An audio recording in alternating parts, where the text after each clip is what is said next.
За Олимпийн домог цуврал подкастын хамгийн ихний зочноор эрхэм мөндөд таныг бас урьж оролцуулж байгаа нь маш нэр төрийн хэрэг байна.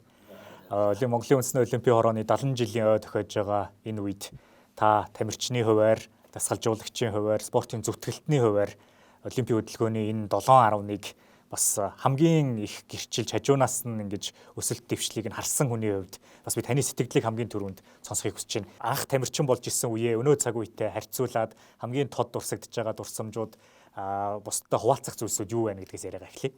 Монгол улс 1962 онд Олонс Олимпиараны гишүүн болсон цагаас манай улс одоо Олимпийн олон улсын ажиллагаанд оролцсон түүхтэй. Ингээд 1964 онд Японы Токиод болсон 100 Олимпийн нааданд манай монголчууд анх удаа оролцож байлаа.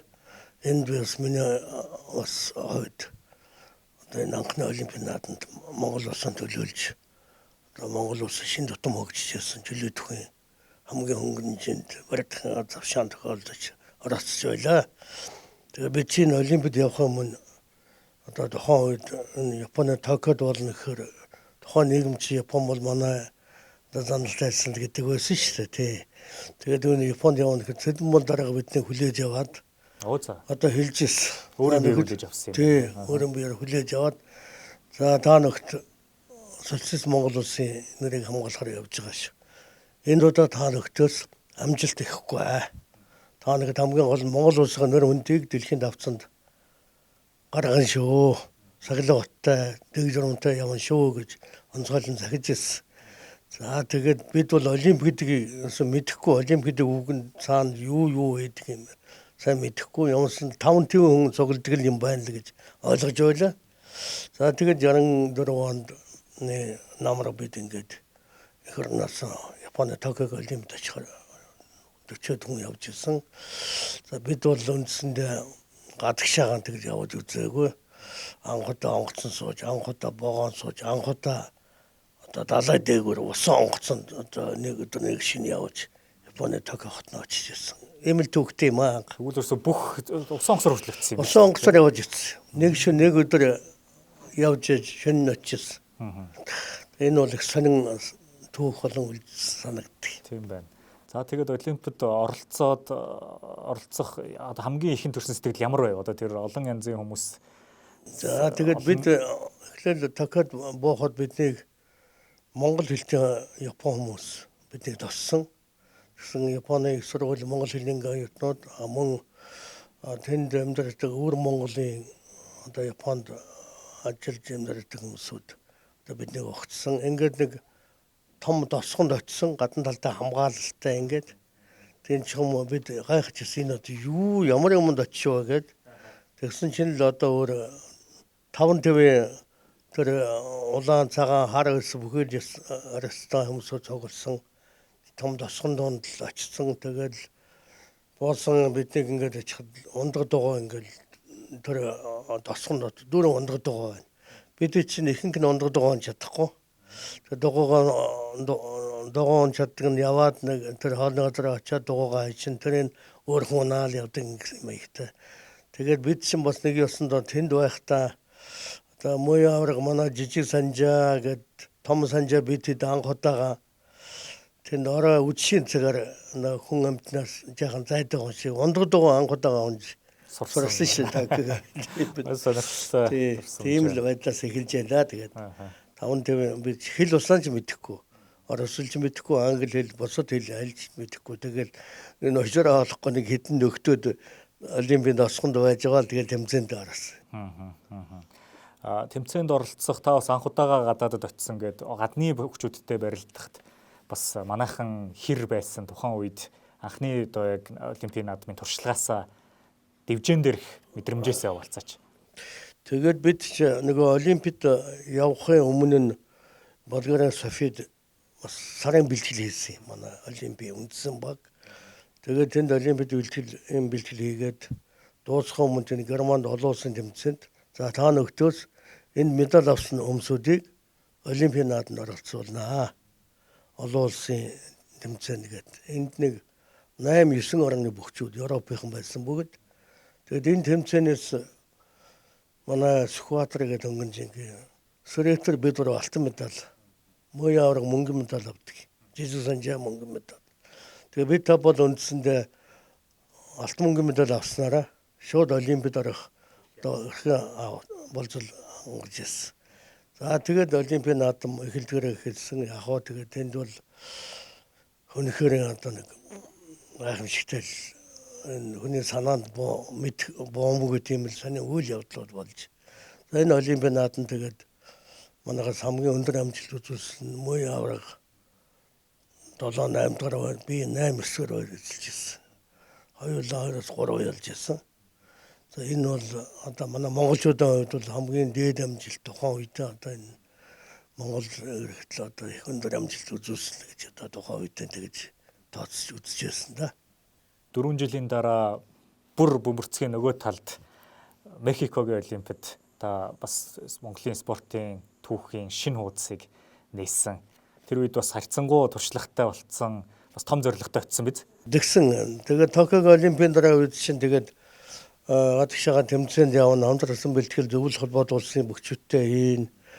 Бас олон улсын хэд хэдэн тэмцээнүүд ороод энэ нь бол дэлхийн хэмж олимп гэдэг тим байдаг юм байна. Дэлхий бол тим байдаг юм байна гэдэг нэлээд баримжаатай болсон. Олон улсын хэд хэдэн тэмцээнүүд манай бүгчүүд ихэнх нь медаль авсан. Тэгээд энэ онцлог бол бидний бас ер нь Токиогийн Мексик олимпиад медаль авч магадгүй гэсэн ийм нэг ус нэг таамаглал бодол манай хүмүүсүүдэд байсан. Тэгээд яг одоо тэр хүлээлтэнд түрээд медаль аваад төрийн далбаагаа мандуулахыг харахад тэр сэтгэлдлийг одоо хуваалцах үргэлжил бас тань таатай байдаг байх гэж бодож байна. 98 оны олимпийн өмнө 97-нд манайд ах トゥ аримуудын нэг том тэмцээн болдог байлаа олон улсын. Энэ тэмцээнд мөнгө тавраг Сүрэтэр бид бас алтан медаль авчихдээ. Тэгэхээр юу гэж бодсон гэвэл энэ бол одоо манайхан чинь армийн бүгчүүд чинь улс болгоны сайн бүгчүүд наримдаа байдаг байсан. Тэгээд бид тэдэг бол бас медаль авч магадгүй гэж байсан. Тэгээд энэ тхийн дээлээд 67-онд болсон дэлхийн аваргын тэмцээнд манай мөнгө тавраг маань дэлхийн аваргын анхны медаль авсан. Энэ бүхэн бол бидэнд бол за энэ Монгол хүн бид бол бас медаль авч болох юм байна шүү гэсэн ийм сайхан сэтгэл төрөөд энэ бид бол сэтгэл зүйн хувьдаа бол энэ медаль авч болох юм биш үү гэсэн ийм л бас болцоотой байсан. Тэр үед мөн зөвлөл холбоот улсаас манай Монгол улстай хамт бол одоо өндөр тийм одоо шатартай сайн дасгалж болгоч бидэнд ажиллаж ялангуяа манайхны нэг хэвтэ авиргаанд муу тэгээд тэр зөвлөл Белорусын Иван Лойск гэж багш бол бидэнд бол одоо хэвтэ авиргаанд бол онцгой зааж ирсэн. Тэгээд энэ хүний бидэнд заа сургасан сургалт бол бас олимпийн медаль авах их нөлөөлсөн гэж боддог. Нэг медаль аваад нэг хамгийн түрүүнд бодогдсон бодол гээл танаас олон хүн асууж ирсэн байна. Тийм ээ. Тэгээд бид ч нэг олимпиад явахын өмнө энэ Завхан аймгийн Отон тэнгэр архны Рашан совилд 45 хоногийн бэлтгэл хийсэн. Өндөр газрын бэлтгэл. Мексиктэй яг адилхан нөхцөлд. Тэгээ энэ бэлтгэл бол маш сайн болсон. Яагаад гэвэл бид тэнд 45 хоногийн бэлтгэл хийгээд Мексикт очихд бол бид ерөөсөө эцэхгүй ядрахгүй яг л одоо нутагтай байгаа юм шиг цагаарын байдлаар дассан учраас тэгэл одоо энд яг хоо бид ч одоо тэгээд очиод нэлээд хоногийн өмнө очсон цагаар дасаал тэгэл олимпийн наадам эхэлсэн. Тэгэл яг тэр олимпийн наадам бол 4 хоног явна. Өдөр болгон жин үз. Өглөө болгон жингээ үзээд одоогийн шиг биш. Одоогийн шиг биш. Тэгээд жин гасна гэдэг бол үнэхээр хэцүү байдаг болсон тухайн үед. Манай чинь бидний юу чинь саун алуус гэж юм бараг байгаагүй. Нэгэн гатгтай шоол байдаг байсан. Тэгээд яг хөө очиж жин гасахт бол бид бол олон хоног одоо хоолондгүй байж. Гэвч хоолонд тэнд байсан ч одоо яг хөө жингээ гасахын тулд 15 хоног хоолондгүй 10 хэдэн кг гасч. Тэгээд нэг жингээ тэнцээ тэгээд нэг тэмцээнд олимпиад орсон. За миний хувьд гэх юм бол яг хамгийн эхлээд би нийтээ бол би 7 дорог мэрэгсэн байдیں۔ Эхлээд за тэгээд эхний дорогтой би Арабын бүгд найрамдах улсын бүхийг оноогоор ялаад дараагийн даваанд нь Туркийн бүх өмнөх олимпиад шагналаар явж Европын гашийн авраг 9 жилийн гэж олимпийн медаль авах судалгаанд байсан бүхийг би цэвэр ялсан. Тэгээд тэрийг цэвэр ялсан явдал бол над чих урмаарсан гадных нь ч гэсэн энэ Монгол одоо цочроо болсон. тэр зочроо болсон. Тэгээд би одоо энэ за одоо бол намайг Туркийг ялаад буухад бол манай жингийн гадны бөхчүүд бол зөмөрөө сайн байна л гэж хэлсэн бүгд.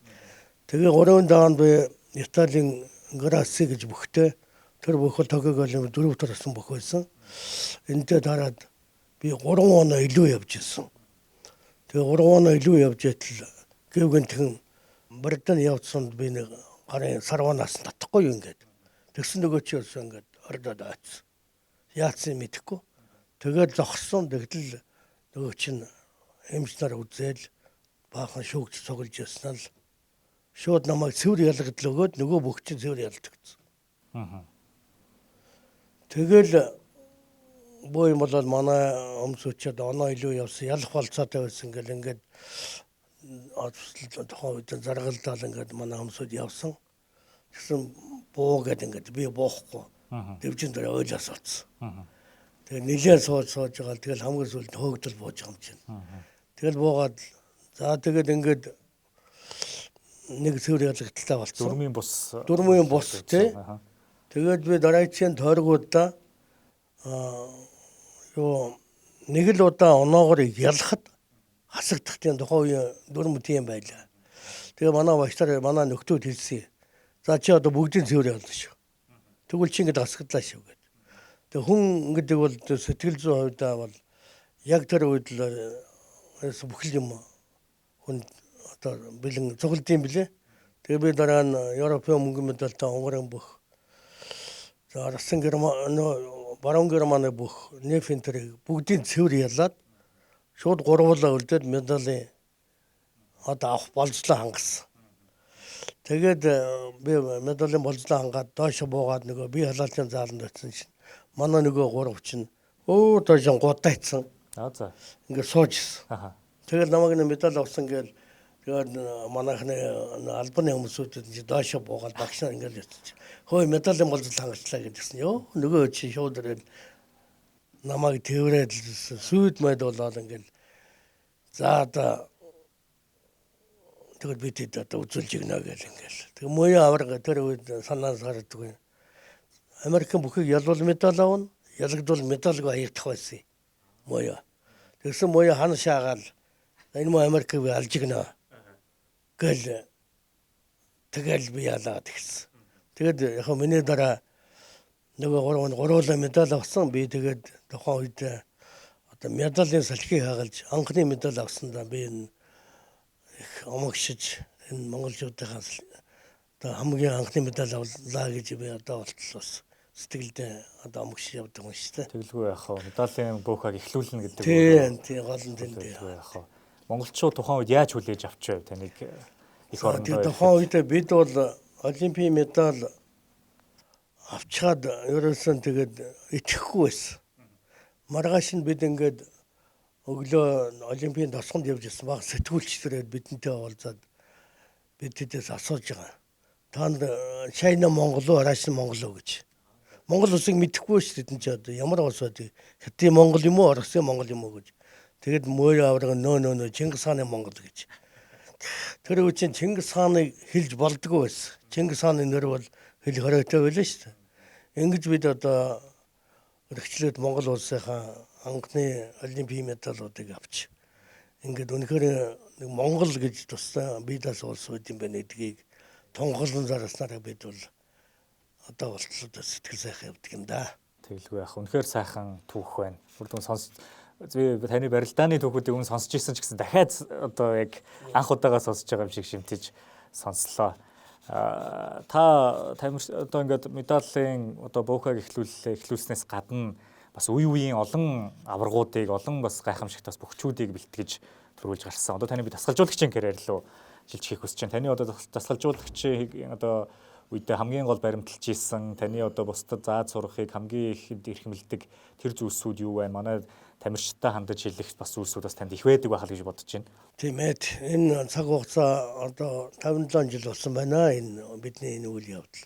Тэгээ би бас нэг зүйлийг тодорхойлж хэлэх гэсэн. Олимпийн медаль аваад бид Монголд болоо. Манай монголчууд бол яг энэ сайн ойлгохгүй л байсан да зарим нэг Ойлгохгүй байна. Олимп гэж юу яагаад энэ яхаар юм олон медаль авчтыг ингэж тэгжэл бодсон баг. Тэгээ бидний гэрээд ингээд 7 хоногийн дараа одоо шагнал тохиолд дээш. Ингээд төрийн ордонд очсон. Тэгсэн одоо артаг ветерт хөдөлмөрийн хүнд медаль өгсөн. Алтан гац өгөөг. Тэгээд 3,000 төгрөг өгсөн.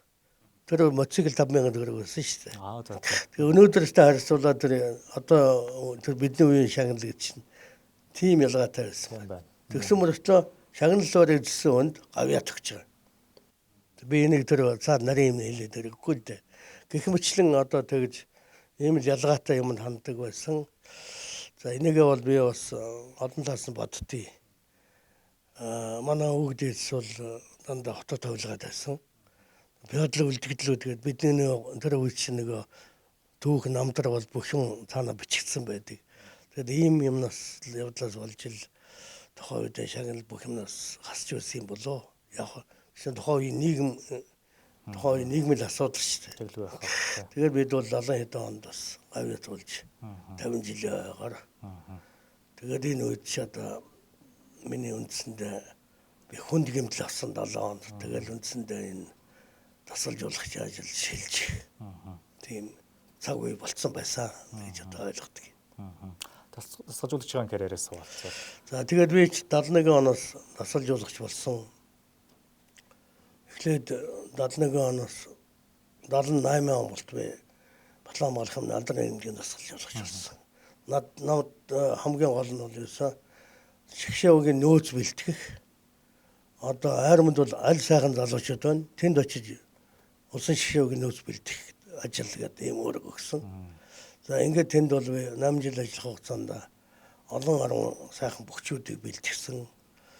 За энэ бөхчүүдийн маань одоо амжилтын үр дүнгээр 1978 онд би улсын шгшээгийн алхаж тасалжуулагч болсон. Ингээд 78-аас 86 98-аас 2004 онд би 16 жил шгшээгийн алхаж тасалжуулагчийн үүрэг гүйцэтгэсэн.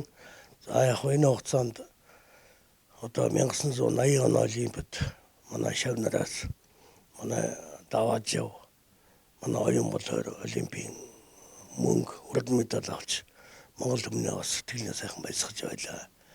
За мөн энэ хугацаанд дэлхий Олимпийн гээд Азийн тоглолт ингээд медаль дэлхийн цом Азийн аваргаас нийтээ 30 медаль авсан байдаг.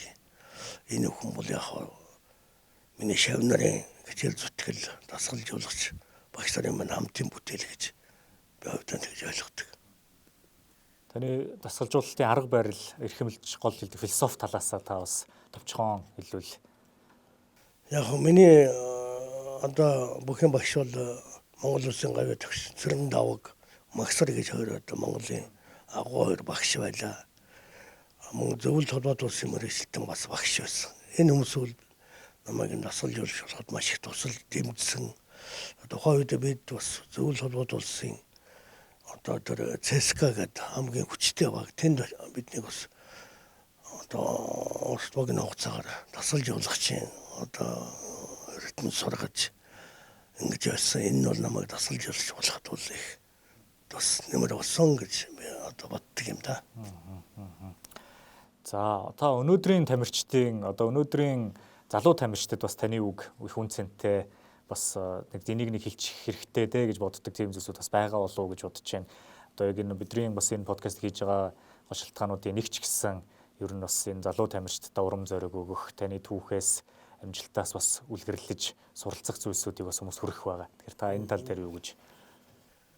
За тэгээд 90 оны арслан усглаас хойш Монгол хүний сэтгэл санаа, эрхчлөө бол шал өөр болсон. Нийгэм тандах хандлага өөр болсон. Бүхэн эрхчлөөтэй болсон. Бид өмнө нь одоо хондоо 90 оноос өмнө чинь улаан үд тэмцээнд явтал намын төвөрөнд сарын өмнө материалаа өгөөд бүртгэж тэгж явна. Тийм төвөрөнд бичиг энэ төр тодорхойлж явуулахгүй бол гадагш явдаг байсан. Өнөөдөр ингээд харсан чинь ерөөсөө хаашаал явна уу? бүх юм эрхчлөөтэй. Нээлттэй. Бүх юм нээлттэй. Ямар ч амжилт арга одоо ерөөсө өдөр шинжил болсон байна. Бидний үеийн дасгалжуулах ажлын арга барил өнөөдрийн энэ зах зээлийн нийгэм харьцуулахад бол өнөөдөр бол хинч хүссэн медаль авах бүрэн боломж нээлттэй байна. Багш дасгалжуулагч нь ч авахгүй холбоод нь за ингээд тамирчин ч гэсэн одоо энэ хэлхийн аргагүй одоо сайхан боломжтой нээгдсэн ийм нийгэм байна гэж би одоо их ойлгож хөндлөж явдаг юм. Одоо яг спортын одоо шинээр хичээлэлж байгаа одоо залуу тамирчид одоо юуг эрхэмлж одоо юуг хамгийн түрүүнд тавьвал бас доктортой амжилт үзүүлж бас их орныхоо нэрийг өндөр төрүүлж бас өөрийнхөө мөрөөдөл зорилгодоо хүрнэ гэж таны хувьд боддог вэ? Та шавнартаа бас юу гэж чухалчилж сургадаг вэ? Одоо олон шавтай хүмүүс учраас танд бас өөр ингэсэн хэлдэг, сургадаг, заа зөвлөдөг тийм чиглэл байгаа бах гэж бодож байна. Ер нь сайн тамирчин бэлтгэх нь сайн тамирчин олимпиад дэлхийн медальтанд төрүүлнэ гэдэг бол багш дасгалжуулагчаас бүх юм хамаарна. Сайн багш дасгалжуулагчд бол тэр шавнараа бас эхнээс нь их зөв хүмүүжлэлтэй, саглаг баттай, дэг журамтай, шинжлэх ухааны үндэслэлтэй бэлтгэл сургууль хийх юм бол өнөөдөр ямар ч медаль авах бүрэн боломж нээгдсэн байна. Тийм учраас одоо би энэ одоо яг бид Ахмад хүмүүсүүд энэ аливаа юм шүүмжлэлтэй хандаг.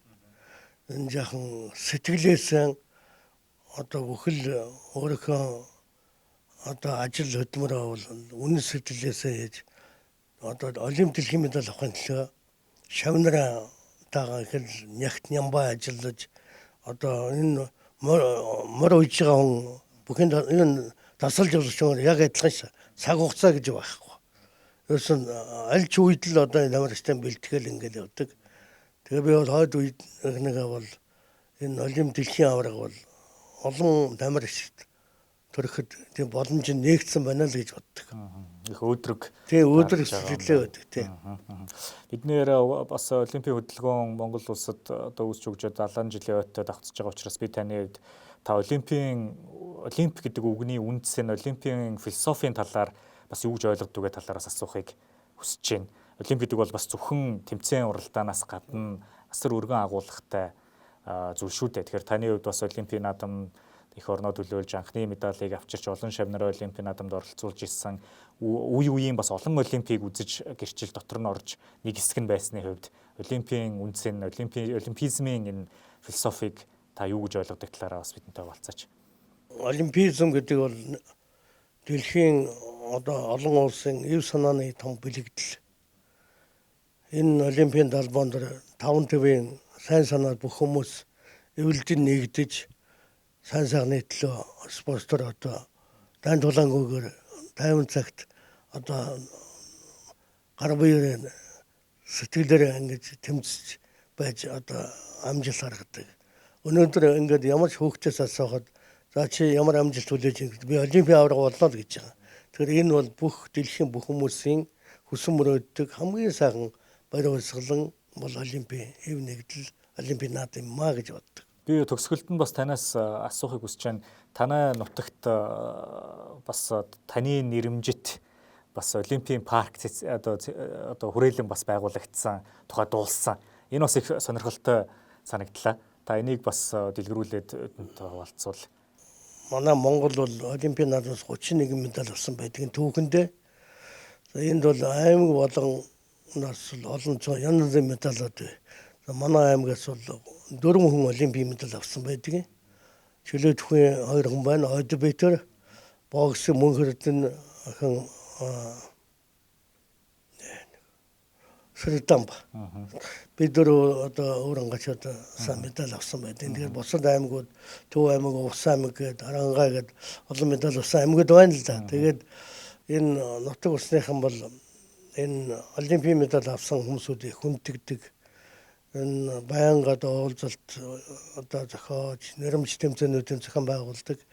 Тэгээд манай аймаг бол одоо хамгийн анхны олимпийн медалийг өөрөнгөчүүд авсан учраас манай аймгийн одоо өргөдлийн хорот одоо 2024 онд миний нэрмжт одоо олимпийн өөрийнхөө аймгийн зөвсөрч хүрээлэнгээ одоо миний нэрмжил болгосон нодны хавар шавын тавьсан Наранбаатар дараа болон олимпийн медалистуудын холбооны баяр сайхан болон одоо хотоос хөдөөгөөс маш олон хүн очиж энэ шав тавих ажиллагаанд оролцсон. Тэгээд бусад аймагчсан одоо бас энэ үйл ажиллагаа дэмжиж цаашдаа бас олимпийн медалнууд зүтгэлтнүүдтэй нэрмжид ийм янз бүрийн хэлбэрийн тий алдар ашиглах юм арга хэмжээг зохион байгуулах гэж бодож байна. Маш сонирхолтой байна. Удахгүй бас таны нэрмжит цэнгэлэл тэгэхээр зочлох боломж олдно гэж найдаж байна. Тийм болно шүү дээ. Тэгэл байх.